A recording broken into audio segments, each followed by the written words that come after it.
What's up, y'all? We are back to talk about my new guilty pleasure, and that is Summer House Martha's Vineyard. I thoroughly enjoyed this episode. I know I was talking a lot of in the past, like I don't really know the characters, I don't know the tea, I don't know what's going on, but it came together for me on this episode. I was having a great time.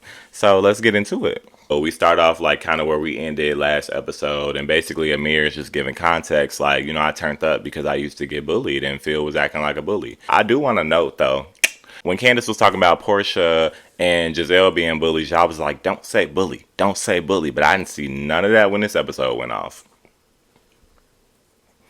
Anyway, Jordan went up to Phil and she's like, I don't even really know Phil like that, but I'm trying to figure out what's going on because I was really excited for him to be here and I just want to see. And he was already being rude to her. Like he was already being an.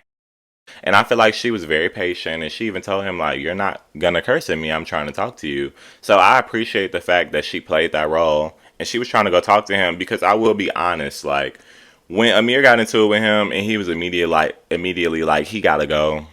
I kind of felt like that was a knee jerk reaction because I get it. Like people will upset you and you're like immediately. I think if you have that out, you're gonna use it, right? Like if somebody's pissing you off and maybe they knew at the outset, like, well, if we don't agree with a house guest and we vote on it, they can go. So I'm thinking maybe they knew that or maybe they assumed that. So I think that they knew they had that option and they're like, well, he's pissing me off, so he's got to go. So I think that they had kind of jumped to that kind of quick. I don't like anything that Phil did, and I don't know that I would want to live with Phil either, but I don't know that I would have jumped to, well, he's got to go. I'm kind of on both sides of the thing, but he left and it didn't really faze me. Like, yeah, if y'all want him to go, then he needs to go. But I do appreciate Jordan trying to have that conversation with him. Like, that's all that I'm saying. Like, maybe let's have a conversation with him and see if we can get somewhere. But at that point, he was still being rude. He was still being. He wasn't understanding. He wasn't taking accountability. So then, yes, at that point, like, you can go. I think that Bria ate it when it came to the Mariah subject. We're having this meeting. At the end of the day, what happened was Phil disrespected Nick. He did. But at the end of the day, I think that he was just annoying the rest of y'all. Like, I get that he made some slick comments. I get that he upset y'all, but that's kind of what it was. He was just upsetting y'all, and y'all were ready for him to go. If Nick wasn't ready for him to go, then at that point, he hadn't necessarily disrespected anybody else. He was just kind of annoying everybody else, so fine. I mean, he was disrespectful to Jordan, but that's in the aftermath of them already saying he was ready for him. They were ready for him to go. Y'all are upset and y'all want Phil to go, so fine, but let's address the fact that Mariah put her hands on me and nobody has said anything about it. So if y'all want Phil to go, then Mariah needs to go as well. And it's like, cool, because look, I'm an agreement. Like, I'm not putting up no fight about Phil going. Phil can go, baby. As far as I'm concerned, Phil has went. But if Phil is going, then Mariah is right behind him because y'all need to hold these people accountable. And even somebody had even jumped in, and I just felt like I knew that this was going to happen. Somebody even jumped in, I don't remember who it was, but kind of like justifying the thing with Mariah. And I think they made a comment where they're like, well, Mariah lives here too. I guess indicating that Mariah should have been a part of the conversation. And I like how Bria was clear and was like, but Mariah didn't put her hands on you. So the situation is different. And at the end of the day, your opinion doesn't matter. I was disrespected. She put her hands on me. If y'all are going to hold Phil accountable for annoying y'all and getting on y'all nerves, then I'm going to hold somebody accountable for putting their hands on me. And she needs to leave. And that's it. So I like that it was handled that way. I think that Bria ate it. And I like that Jasmine was a big girl about it. And she's like, okay, well, fine. Then Mariah has to go. And I like that she, told her that she was going to have that conversation with her. And I like that Bria made it cut and dry and went and had the conversation with Phil. Period. To Mariah and Phil's credit, it was quick. I'm not going to say that it wasn't. And it is unfortunate that they had to go home. But at the end of the day, y'all did do things that deserved not being around. If they don't want y'all around after acting the way that y'all did, then go home. I enjoyed Mariah, and I also would have enjoyed to see what Phil would have brought, but now they're not there. So whatever, we keep going. But then that brings me to the whole Amir thing that kind of turned me off. Like, the fact that Amir, of all people, would come on that camera and say, well, Mariah didn't deserve to be forced out. Let's just get into it. Because again, I'm not saying that Phil was right because he wasn't right. But let's also look at the other side of the coin. Amir, you inserted yourself into an argument that had nothing to do with you in the first place. Because when you jumped in, Phil was getting into it with Alex, and you jumped in because you felt like that he was being a bully. So good for you, but that conversation didn't have anything to do with you, and Phil didn't do anything to you. But after that conversation, you were the first one to be like, "Well, I want him gone, and if he doesn't leave, then I'm leaving." So the audacity for you to come up out your black mouth and say, "Well, Mariah shouldn't have been forced out," but you just forced Phil out, so you can shut the hell up. I feel like that was so unnecessary, and if I was Bria, that's something that would have had to be addressed. Obviously, he said it in the confessional, so she didn't get a chance to hear it, but I would have been addressing it now because you got to be kidding me. Have to. This has to be a joke. This episode, we didn't get any clips of Silas or Amir's, so I mean, I don't know if the episode's going downhill. We did get a glimpse of Alex doing a little bit of yoga though, so we do still have some stuff to look forward to. Amir comes up a lot in these notes. He was like this in the episode. We also get to the point where Amir was the one that mixed up the clothes when it came to Bria's dog's clothes being mixed in with the people clothes. Amir was the one that did that. And it was just like, well, why didn't you say anything? Like, this whole blow up argument where Mariah had to be forced out essentially happened because of you. So why didn't you say anything? To his credit, they did roll back the clips and he did give us up. So sure, I guess he was gonna say something, but whatever. I'm not gonna make that a big deal because it still wouldn't justify Mariah putting her hands on Bria. But at the end of the day, you did that, bruh. And then you talking about Mariah being forced out. I don't like that. This episode, I feel like we just saw a lot of like everybody doing this and then Alex doing Alex.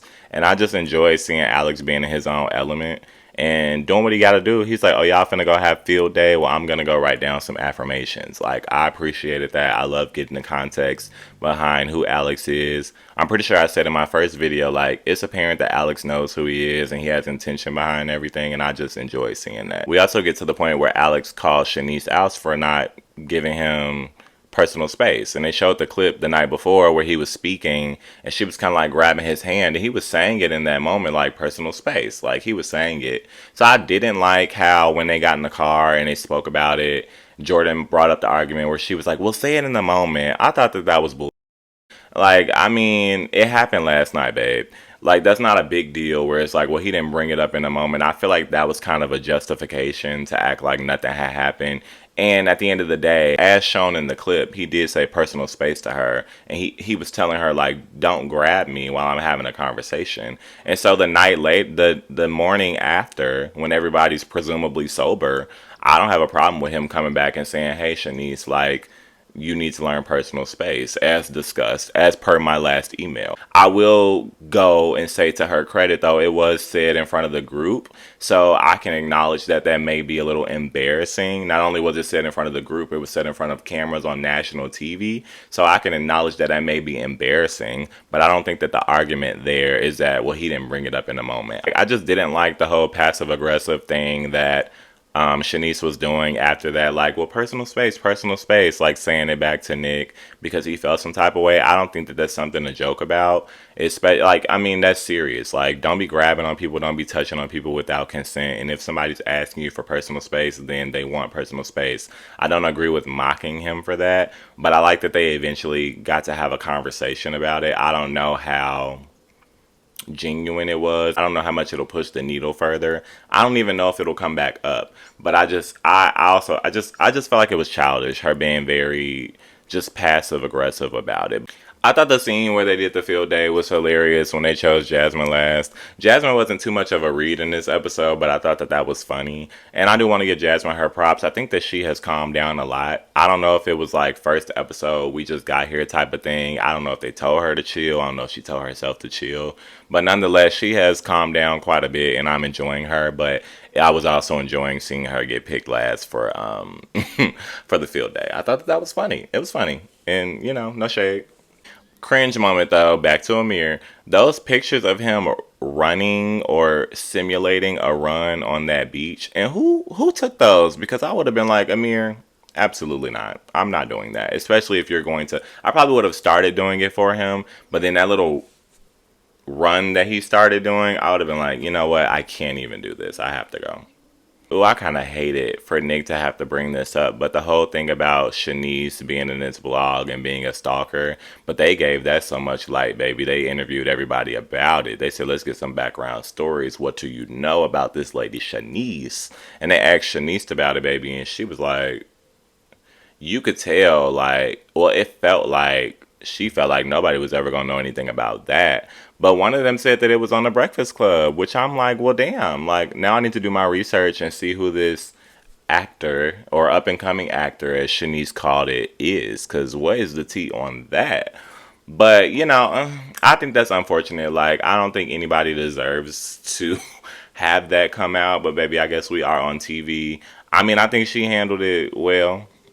It kind of felt like a cop out for Alex to use that and say, well, he didn't want to deal with her because he had seen this blog. Like, I didn't think that that was fair because I'm like, well, come on now, like you don't know all the information. But he did say, like, even when they asked him like what did he know about her, he kind of was like, well, that's not really mine to share, or whatever he was saying. So it didn't feel like he was trying to be messy. But also, I hope that he's not taking like a judgmental standpoint because at the end of the day, like, you still don't know her.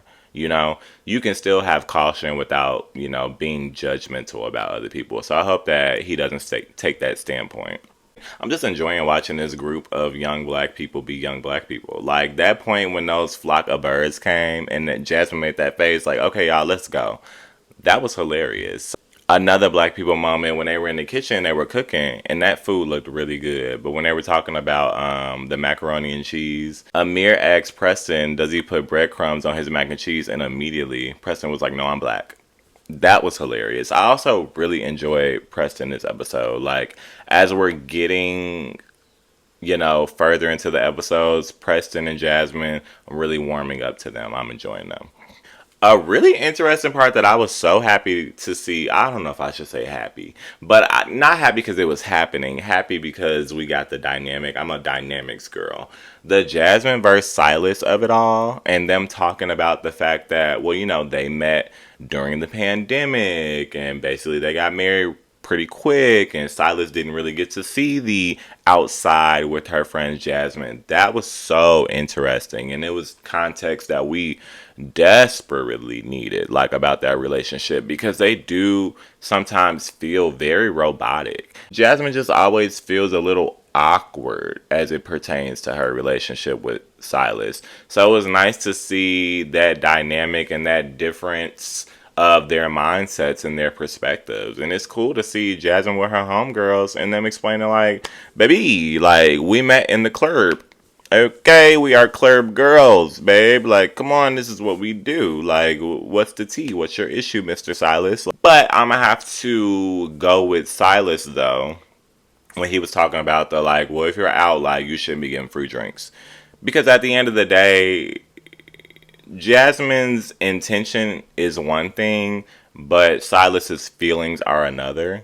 And I think that if your partner is telling you, like, if you're getting a drink from a guy, for him, there may be an indication that there's going to be something more. Sure, you could be saying that your intentions are not there, but if this guy is buying you a drink and you're allowing it, that's going to paint a certain picture for that guy. And of course, you can argue like, well, who cares what picture he gets or what impression he gives? I know what my intentions are, but I am always somebody that feels like, well, you shouldn't open up the door for certain situations. You should never put yourself in certain situations, no matter what your intentions are, right? Like, I don't know why you should feel like, oh, well, my intentions should lead and everybody should just deal with me based on what my intentions are. No, my feelings are that it's inappropriate for men to be buying my wife drinks. I don't care if your intentions are to talk to him about our Lord and Savior Jesus Christ. Don't let that man buy you a tequila soda. Even later, when he was trying to talk about it, she's like, I just need to chill. Like, I enjoyed all of that. Jasmine ate this episode on up for me. I'm a fan of episode 3, Jasmine. Stay tuned. And the last note that I have, baby, is them getting into this mess of Nick having a girlfriend and being in everybody's DMs, baby. Nick is outside. Nick is outside. I can't wait to hear more about this. I forgot to touch on the fact of when Shanice was trying to Amir. sister, like, oh, come in, like the eager, come in when he knocked on the door. And he already peeped game and he's like, I ain't doing that. Like, I'm on Jordan, you're Jordan's friend, I'm not on that. And even when he didn't come in, her stepping out with her out, like, oh, who knocked? Like, girl, you know who knocked. You just heard me say it was Amir. And then when I didn't come in, you came chasing after me with your out.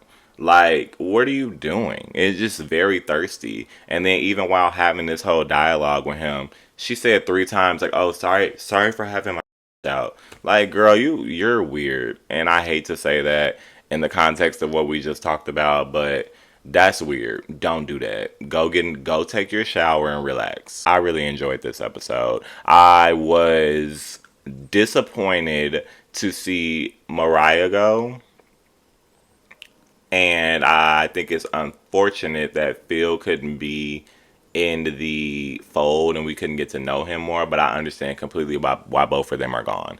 And then I see that we're gonna meet 2 more house guests, I guess. So I'm excited to see them as well. Let's see what they bring and what they give. And I will see y'all in the next one.